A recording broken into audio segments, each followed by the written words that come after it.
ജിത്തിന്റെ കാര്യത്തിലേക്ക് വരുമ്പോൾ നേരത്തെ നമുക്കറിയാം ബംഗാളി നടി അവർ പറഞ്ഞിരുന്നത് എനിക്ക് കേസും നൂലാമാലകളുമായി പോകാൻ താല്പര്യമില്ല, ഞാൻ പറയേണ്ടത് പറഞ്ഞു, എന്നോട് മിസ്ബിഹേവ് ചെയ്തു എന്നുള്ളത് സത്യമാണ്, പക്ഷെ അത് ഒരു മൊഴിയായി രേഖപ്പെടുത്തി കേസുമായി പോകാൻ താല്പര്യമില്ല എന്നാണ് പറഞ്ഞത്. പക്ഷെ ഇപ്പോൾ മൊഴി എടുത്തിരിക്കുന്നു, അല്ലെങ്കിൽ അതുമായി ബന്ധപ്പെട്ട കാര്യങ്ങളുമായി അന്വേഷണ സംഘം മുന്നോട്ട് പോകുന്നു എന്ന് പറയാം. അതിന്റെ കൂടുതൽ വിശദാംശങ്ങൾ എങ്ങനെയാണ്? അവർ ഇനിയിപ്പം കേസ് അല്ലെങ്കിൽ മൊഴി കൊടുത്തേ മതിയാകൂ എന്ന അവസ്ഥയിലേക്ക് എത്തിയിരിക്കുകയാണോ? കേസുമായി സഹകരിക്കേണ്ടി വരും അല്ലെ?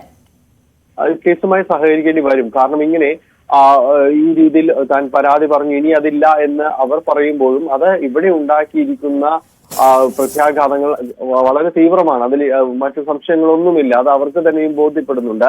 അപ്പോൾ അത്തരം കാര്യങ്ങളിൽ നിന്ന് അവർക്ക് ഒരു പരിധിവരെയും മാത്രമേ മാറി നിൽക്കാൻ കഴിയുകയുള്ളൂ. അതുകൊണ്ടാണ് നിലവിൽ അവരുടെ ആ മൊഴിയടക്കം രേഖപ്പെടുത്തിയിരിക്കുന്നത്. വിശദമായ മൊഴിയെടുപ്പിന് അന്വേഷണ സംഘം ബംഗാളിലേക്ക് പോകും എന്ന് തന്നെ, കൊൽക്കത്തയ്ക്ക് പോകുമെന്ന് തന്നെയാണ് ഈ നിമിഷം വരെ നമുക്ക് അറിയാനായിട്ട് സാധിക്കുന്നത്. കാരണം സ്റ്റേറ്റ് സർക്കാർ ഇതിനെ വളരെ സീരിയസ് ആയ ഒരു കേസായിട്ട് കാണുന്നു. അതുകൊണ്ട് തന്നെയാണ് അന്വേഷണ സംഘത്തെ രൂപീകരിക്കുകയും അതുമായി മുന്നോട്ട് പോകാൻ തീരുമാനിക്കുകയും ചെയ്തത്. അതിൽ വളരെ നിർണായകമാണ് ഈ കേസ് എന്ന് പറയുന്നത്. കാരണം ഇതിലെ വലിയ വാദങ്ങളിലേക്ക് കടക്കുന്നത് ഈ ഒരു രഞ്ജിത്തിന്റെ കേസ് തൊട്ടാണ് അവിടെ നിന്ന് അങ്ങോട്ട് പോകുന്നത്. അപ്പോൾ അത് ഒരു ചെറിയ സംഭവമായിട്ട് തന്നെ സംസ്ഥാന സർക്കാർ കാണുന്നില്ല. അതിൽ കൃത്യമായ രീതിയിലുള്ള ഇടപെടലുകൾ വേണം, കൃത്യമായ രീതിയിലുള്ള ഒരു അന്വേഷണം വേണമെന്ന് തന്നെ നിർബന്ധമുണ്ട്. പ്രത്യേകിച്ച് രഞ്ജിത്ത് സംസ്ഥാന സർക്കാരിന്റെ ഒരു ബോർഡിന്റെ തന്നെ ഉന്നത സ്ഥാനം കൈയാളുന്ന ഒരാളായിരുന്നു. അത് രാജിവെക്കേണ്ടി വരുന്ന സാഹചര്യത്തിലേക്ക് അടക്കം നീങ്ങുകയും ചെയ്യുന്നു. അപ്പോൾ അത് സർക്കാരിന്റെ പ്രതിച്ഛായ തന്നെ ബാധിച്ചൊരു കാര്യമായതുകൊണ്ട് ആ കേസിൽ ഒരു വിട്ടുവീഴ്ചയിലേക്ക് പോകുമോ എന്ന കാര്യത്തിൽ സംശയമുണ്ട്. അതുകൊണ്ട് അവരെ മൊഴി ഏതായാലും നേരിട്ട് രേഖപ്പെടുത്താൻ തന്നെയാണ് സാധാരണ സംഘം അത് തന്നെയാണ് ഉദ്ദേശിക്കുകയും ചെയ്യുന്നത്.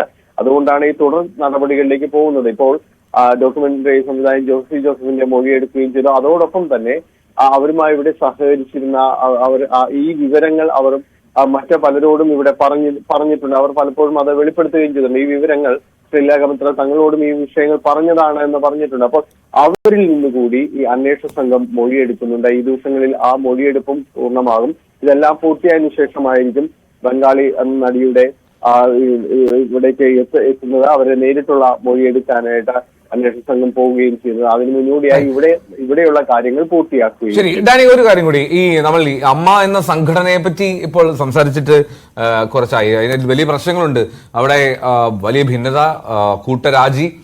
ഇനി എന്താണ് എന്നുള്ളതിൽ എന്തെങ്കിലും ഒരു തീരുമാനത്തിലേക്കോ നടപടിയിലേക്കൊക്കെ പോകുന്നുണ്ടോ അവർ?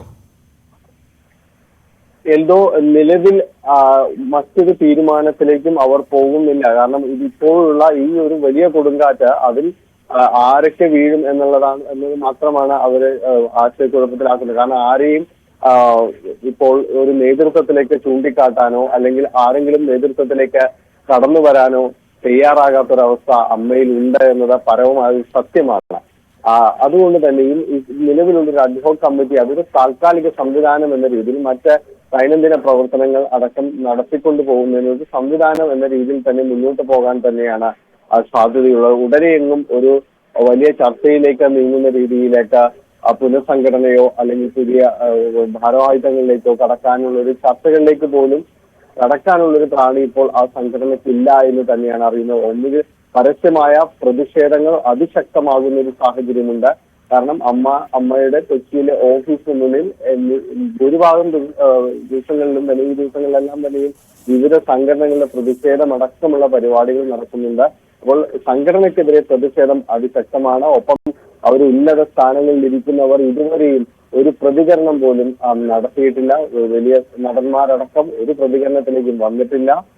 അതുകൊണ്ട് തന്നെയും അവർക്കെതിരെ ഒരു സമൂഹ മാധ്യമങ്ങളടക്കം വലിയ പ്രതിഷേധങ്ങൾ ഉയരുന്ന സാഹചര്യങ്ങൾ കൂടിയുണ്ട്. അതായത് ഈ ഒരു ഘട്ടത്തിൽ അതിന്റെ ഒരു പുനഃസംഘാടനം സംബന്ധിയായ കാര്യങ്ങളിലേക്ക് കടക്കാൻ മാത്രമുള്ള ഒരു ആത്മവിശ്വാസത്തിലേക്ക് സംഘടന എത്തിയിട്ടില്ല എന്ന് തന്നെയാണ് കരുതുന്നത്. അതുകൊണ്ട് ഈ നിലവിലുള്ള സംവിധാനം തുടർന്നുകൊണ്ട് പോവുക എന്നത് മാത്രമാണ് ഇപ്പോൾ അവർ ഉദ്ദേശിക്കുന്നത്.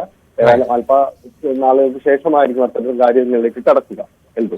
ശരി ഡാനി പോളും ഒപ്പം വി വിനോദുമാണ് വിവരങ്ങൾ നൽകിയത് തിരുവനന്തപുരത്തും കൊച്ചിയിൽ നിന്നുമായിട്ട്.